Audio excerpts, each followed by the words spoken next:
Hello, everyone, and welcome to BlockLeap Academy. Today, we are going to see a brief history of Bitcoin.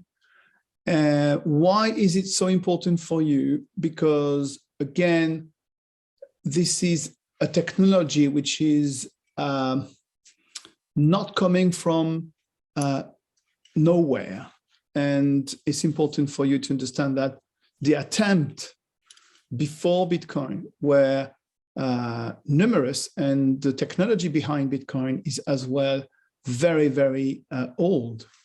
So, for instance, I say here 40 years of research and political struggle, which is quite true, and I would say even more, because cryptography, which is basically the revolution behind Bitcoin, the use of cryptography before the 80s, the 1980s, was just like a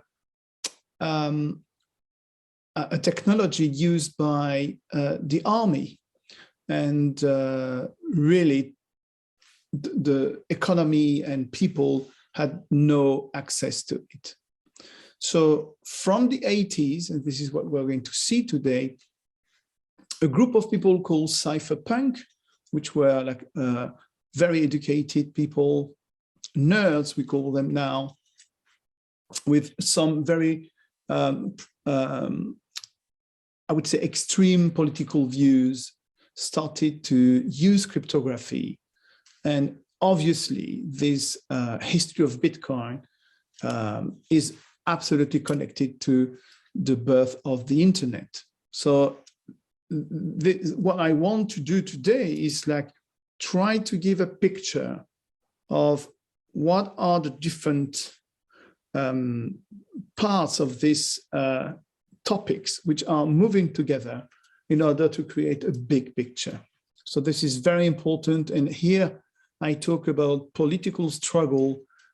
Usually people within the Bitcoin ecosystem and outside avoid talking about the political aspect of Bitcoin, which is a pity, because once you understand this political angle, you can make sense of why, for instance, Bitcoin is so strong on privacy and trying to avoid control from third parties such as government and big corporations. So we are going to, in 10, 15 minutes, try to see that, okay? So don't think that Satoshi Nakamoto one morning woke up saying, oh, I had a good idea, I had a dream. I had a dream and it's called Bitcoin, it works like that. And another dream, which is a blockchain, it works like that. Obviously, this is ridiculous, it never worked that way. So what you have to understand that behind Bitcoin technology, you've got science embedded in it. And science such as I said before in the introduction, cryptography, but as well also because cryptography and mathematics are really linked. So mathematics, so you need people understanding really deep mathematical algorithm and really, really clever math people. And then you've got obviously computer science, because you need, once you apply cryptography and mathematics, you need to apply that to some network systems. So you need to know about network design, etc., etc. So computer science. Then if you want to build something which is a kind of electronic cash, you need to understand profoundly what is money and how monetary policies work, and what are they within a bigger picture in macroeconomy, etc., etc. So you need as well economics, and you need game theory. We will see that later on. Game theory, which is part of economy, which is knowing how you can behave when you know that some other counterpart would behave like you or not like you, etc., etc. Again, it's another science. And then you've got political philosophy, and you've got geopolitics, and you've got more and more. We are now discovering, after 13 years of history of Bitcoin, that Bitcoin is absolutely, the study of Bitcoin is huge, because it's touching a lot of disciplines, okay? But these are the most important. And in order for you to be able to understand, to talk and think about Bitcoin, you have to know a little bit of these sciences. I'm not asking you to know how or to understand how the SHA-256 algorithm works, etc., but at least to understand the fundamentals of all these sciences at work within Bitcoin. So let's start really, really quickly that the beginning, let's say, we have to give a beginning. The beginning of Bitcoin history starts in the 1980s with the creation of, the birth of the Cypherpunk movement. And this Cypherpunk movement, and I took it from a book really good, called Cypherpunk Ideology, because again, you can't understand Bitcoin if you don't understand the ideology of Bitcoin. So this Craig Jarvis says, cypherpunks were a highly educated, mostly libertarian community. This is very important. We will see later on what libertarians are, and we can dive deep into ideology. I'm preparing a course on Bitcoin and politics because it's more and more important. I would say it's paramount to know about what libertarians fight against, and if they are right wings, left wings, what is the difference between libertarian, anarchists, etc., is very important. But we are not going to talk about that. So Jarvis said, cypherpunks were a highly educated, so again, highly educated means the people knowing about cryptography, mathematics, monetary policies. We don't know who Satoshi Nakamoto was, but you can easily think that all the people involved had PhDs and they were working in high-end kind of computer sciences, mathematics, and cryptography, etc. Otherwise, it's impossible to think of Bitcoin if you don't think of this kind of very highly prepared PhD people or very highly educated. So again, going back to the ideology, is come from libertarian community with aspect of anarchism, and we will see which kind of anarchism, which arose from a societal disaffiliation inherited from the counterculture. It's a little bit difficult to understand, but you have to understand that in the 70s, you had like in America, massive problems, or the end of the decolonization and massive grassroots movement engaging against government. And this counterculture wanted to preserve democracy. So this disaffiliation means that a lot of anarchists decided to have no relation, or say, we don't want so many relationships between the individual and government and big corporation. This is more or less what it means, okay? So these people, the cypherpunk, this group was advocating for a widespread use of cryptography and privacy enhancing technologies because internet was coming, and the internet was the big brother basically. And they say, in order to survive in this new brave new world, we will need tools that government and corporation can't control. So this is more or less the framework from what you have to understand when you study Bitcoin and when you hear about the cypherpunk movement. It's mostly libertarian, but it's not only. For instance, someone like Julian Assange is named as one of prominent cypherpunk personality, but we are not going to go deep into that. I just want you to understand that the framework is this. Now, let's go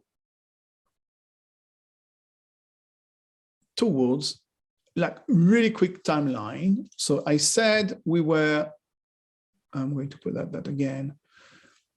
We started in the 80s, and I'm going to give you really quickly some names, but there are many, but these are very good examples, because don't believe that Bitcoin as a coin, as a method of payment, was invented like that. It has some ancestors, and these ancestors, for reasons that we could frame into the fact that there were too many third parties and it wasn't enough decentralized, they died. But they brought part of the technology which was later on embedded inside the Bitcoin code. I'm going to give you two examples of these important technologies. The first one comes from David Chaum, who is like a very clever cryptographer. And he created in the 80s something called eCash. And more importantly, he created inside this eCash, which was a system of micropayment, which was controlled by a bank. But the most important thing was that he created and he included in this eCash something new called blind signatures. And we are going to talk really quickly about that.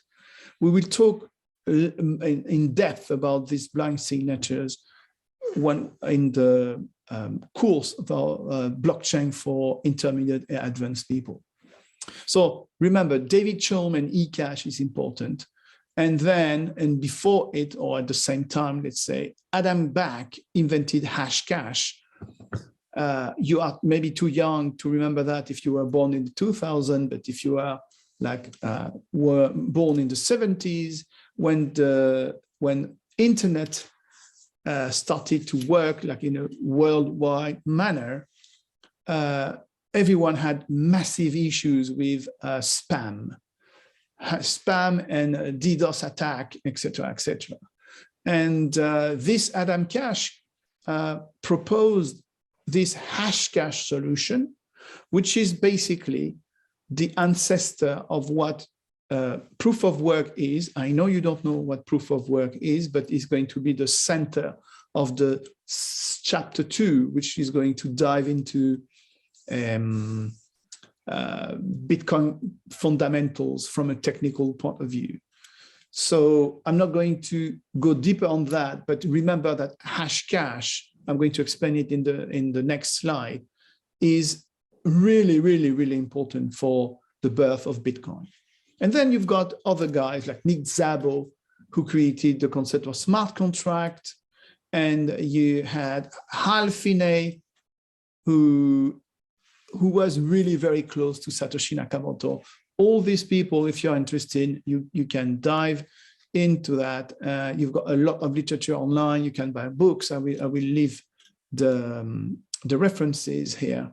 But let's go and study these two important persons, David Chaum and Alan Back, and their discoveries, okay? So let's start with hashcash, okay? So it was invented at the end of the 90s, I think it's 1997. This Adam Back published his paper. And this hashcash system or technology was created in order to prevent massive wave of spam flowing into emails and website, and this huge amount of spam were creating denial of service attacks. They were like basically destroying a lot of websites. And it was like really a plague. So Adam Back created, as I said, the ancestor of proof of work, which is today the main genius invention about Bitcoin. So a proof of work, basically, in a nutshell, because we're going to talk about that in chapter 2, but proof of work is when you send something, or when you want in a system to prove to the system that you are honest, you don't want to spam, you are going to do some work, computational work, which is calculate something. And this calculation, which has no meaning, the only meaning of it is like you showing that doing this calculation, you are for real, you are not going to spam or you are not going to hack. This is the idea behind the proof of work. You do a work which is stupid, let's say, find a number or resolve a really computational calculation. But doing that, you are using part of your computational force.